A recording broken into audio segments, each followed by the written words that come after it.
What if Palpatine left Anakin on Mustafar? The world was pain. There was no sky, no ground, only a universe of agony.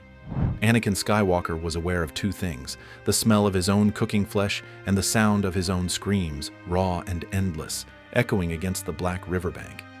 Each breath was a dagger of fire in his lungs. He tried to move, but his limbs were gone, replaced by searing, white-hot points of anguish where Obi-Wan's blade had severed them. The lava's heat had cauterized the wounds, sealing his fate within a prison of charred meat and bone. He was dying. He knew it. The dark side, which had moments ago filled him with godlike power, now receded like a tide, leaving him stranded on a shore of utter, meaningless suffering. He had done it all for Padme, for the power to save her, and in achieving that power he had murdered her. The irony was a pain greater than the fire. Through the haze of his failing vision, he saw a shape blot out the hellish orange sky. A sleek Theta-class shuttle, Imperial black, settled onto the only stable landing platform with an ominous hum. The ramp descended. Sheev Palpatine, now Emperor, emerged. He did not rush. His approach was a slow, deliberate procession of victory. He looked down at the smoldering ruin of his apprentice, and a smile of profound, unholy satisfaction played upon his lips. "Anakin," he said, his voice not a shout, but a soft, penetrating thing that cut through the roar of the volcano.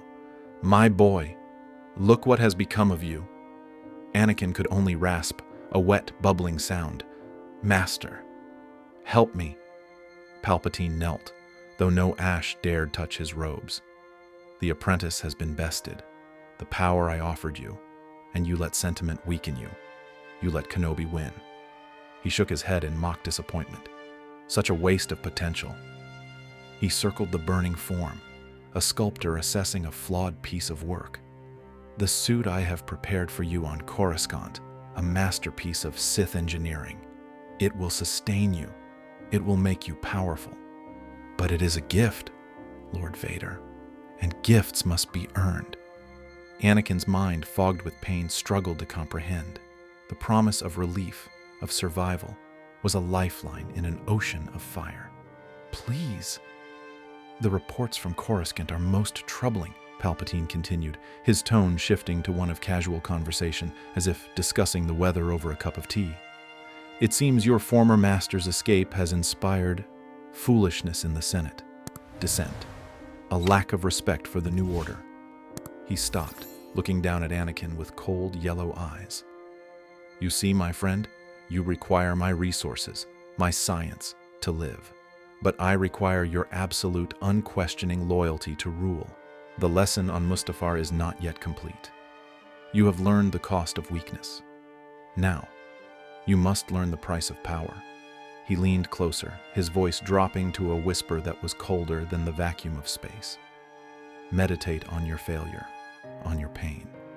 Let it be the fuel that forges you into a truly loyal instrument. When you have let go of the last vestiges of Anakin Skywalker, when all you desire is the power I offer and the chance to serve me, then, and only then, will you be worthy of my salvation." He straightened up, brushing a non-existent speck of dust from his sleeve. "I will return when the galaxy is more compliant, and when you are more receptive." With that, he turned and walked calmly back to his shuttle. Anakin's world shattered. The last flicker of hope was extinguished. This wasn't rescue, it was a test, a punishment. His master was leaving him to burn, to suffer, to drown in his own failure until his spirit broke completely. The ramp closed, the engines whined, the shuttle lifted off, climbing into the smoky sky until it was a speck, then vanished into the void. Silence descended, broken only by the crackle of fire and Anakin's ragged, helpless weeping. He was truly alone, abandoned by his master, betrayed by his friend, the cause of his wife's death, the chosen one, left as a forgotten, smoldering offering on the altar of a Sith Lord's ambition. The pain was no longer just physical. It was the utter annihilation of his soul. He had chosen the dark side for power, and its ultimate lesson was that he was, and always would be, utterly alone. And in the heart of the fire, a new emotion began to grow, one that would sustain him where the dark side had failed. A hatred so pure, so absolute that it would one day consume the very master who had left him to die.